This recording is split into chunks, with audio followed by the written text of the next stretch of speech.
मित्रांनो, रंग माझा वेगळा या मालिकेच्या 23 मार्चच्या एपिसोडमध्ये आपण पाहणार आहोत. दीपाला पोलीस स्टेशनमध्ये घेऊन जातात. तिथे तिची चौकशी होते. त्यानंतर ती त्या मॅडमला मला घरी जाऊ द्या, माझी मुलगी एकटी आहे अशी विनंती करते. मात्र त्या मॅडम सांगतात की सर येईपर्यंत तुम्हाला कुठेही जाता येणार नाही. त्यानंतर इन्स्पेक्टर साहेब येतात. दीपा त्यांनाही घडलेला सर्व प्रकार सांगते. मात्र ते दीपावर विश्वास ठेवत नाही. त्यात आयेशाही म्हणते की दीपिका जेव्हा हिच्या घरी आली तेव्हाच तिने आम्हाला कळवायला हवं होतं आणि आता ही उगाच फालतू स्टोरी बनवत आहे. त्यावर दीपा म्हणते मी कोणतीही स्टोरी बनवत नाही, खरं सांगत आहे. मात्र आयेशा म्हणते एखादी मुलगी आपल्या घरी आल्यावर आपण काय करतो? सगळ्यात आधी तिच्या घरच्यांना फोन करतो. साधी सोपी गोष्ट आहे ही, कोणतंही रॉकेट सायन्स नाही. कुठलीही अडल्ट व्यक्ती हेच करेल.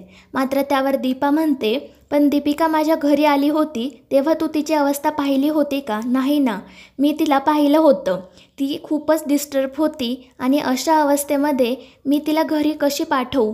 मी तिला समजावलं, तिचं मन वळवलं आणि मग तिच्या घरी फोन केला. मात्र आयेशा म्हणते सर ही खोटं बोलत आहे, माझा बिलकुल या गोष्टीवर विश्वास नाही. आणि तिथेच त्या दोघींचे वाद सुरू होतात. इन्स्पेक्टर साहेब त्यांना शांत राहायला सांगतात आणि दीपाला म्हणतात की ती मुलगी तुमच्या घरी आली त्याचवेळी तुम्ही लगेच तिच्या घरी कळवायला हवं होतं.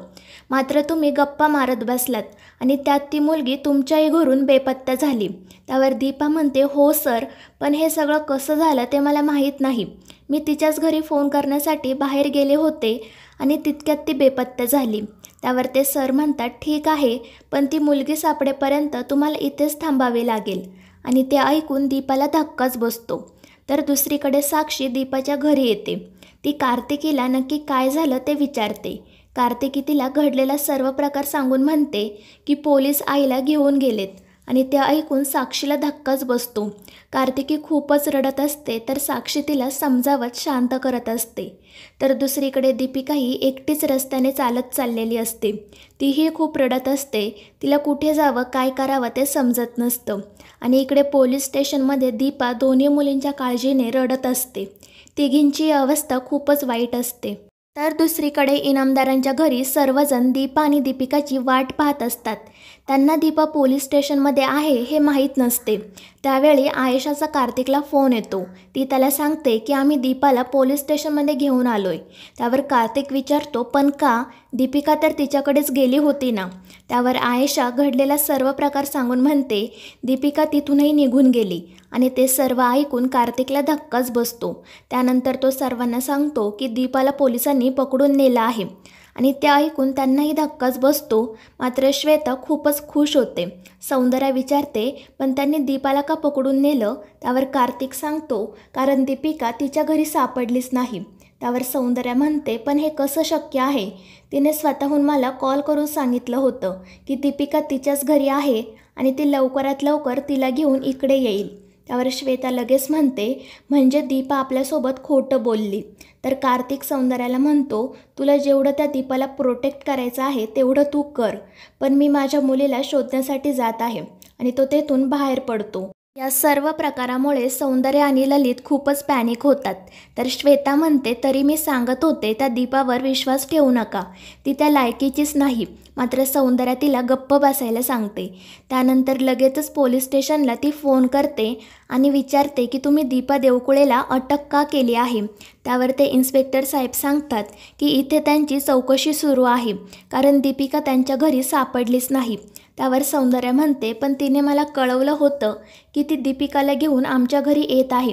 त्यावर इन्स्पेक्टर म्हणतात तेच तर ना, पण ती मुलगी त्यांच्या घरी नाही हे त्यांना पोलीस तिथे गेल्यानंतर समजलं.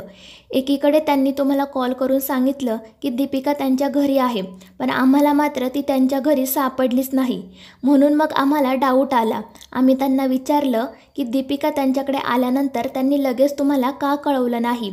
तर त्यांनी सांगितलं की दीपिका खूपच डिस्टर्ब होती. तिला समजलं होतं की ती अनाथ आहे आणि त्यामुळे ती घरी जायलाही तयार होत नव्हती. आणि हे सर्व ऐकून सौंदर्याला धक्काच बसतो. इन्स्पेक्टर पुढे सांगतात की आम्हाला सर्व चौकशी करावीच लागेल. आणि सगळ्यात महत्त्वाचं म्हणजे कार्तिक इनामदार आणि आयेशा देशमुख यांनी दीपा देवकुळे विरोधात कंप्लेंट रजिस्टरही केली आहे. त्या दोघांचा दीपा देवकुळेवर संशय आहे आणि त्यात दीपिकाही त्यांच्या घरूनच बेपत्ता झाली. त्यामुळे खरं काय आणि खोटं काय ते आम्हाला शोधून काढावंच लागेल आणि आता जोपर्यंत दीपिका सापडत नाही तोपर्यंत आम्ही दीपा मॅडमला घरी सोडू शकत नाही. आणि हे सर्व ऐकून सौंदर्याला काय करावं ते समजत नाही. तर दुसरीकडे दीपा पुन्हा इन्स्पेक्टर साहेबांना घडलेला प्रकार सांगत असते. तर ते म्हणतात, पण मॅडम या सगळ्या गोष्टी तुमच्याच विरोधात जात आहेत आणि दीपिकाला शोधण्यासाठी तुम्ही जे काही माहिती सांगत आहात ती पुरेसी नाही. त्यामुळे आम्हाला तुम्हाला इथून बाहेर सोडता येणार नाही. दीपिकाचा शोध लागेपर्यंत तुम्हाला इथेच थांबावे लागेल. त्यावर दीपा त्यांना विनंती करत म्हणते, पण माझी लहान मुलगी घरी एकटी आहे. तिला सोडून मी इथे कशी थांबू? प्लीज मला जाऊ द्या. काही गरज लागली तर मी पुन्हा येईल. मात्र इन्स्पेक्टर साहेब नकार देतात. तर दुसरीकडे साक्षी आणि कार्तिकी पोलीस स्टेशनमध्ये आलेल्या असतात. मात्र त्यांना कोणीही आत सोडत नाही. दीपाची चौकशी सुरू आहे त्यामुळे तुम्हाला आत जाता येणार नाही असं त्यांना सांगितलं जातं. साक्षी खूप विनंती करते, कार्तिकी रडत असते. मात्र त्या दोघींना कोणीही आत सोडत नाही. तितक्यात कार्तिकही तिथे येतो.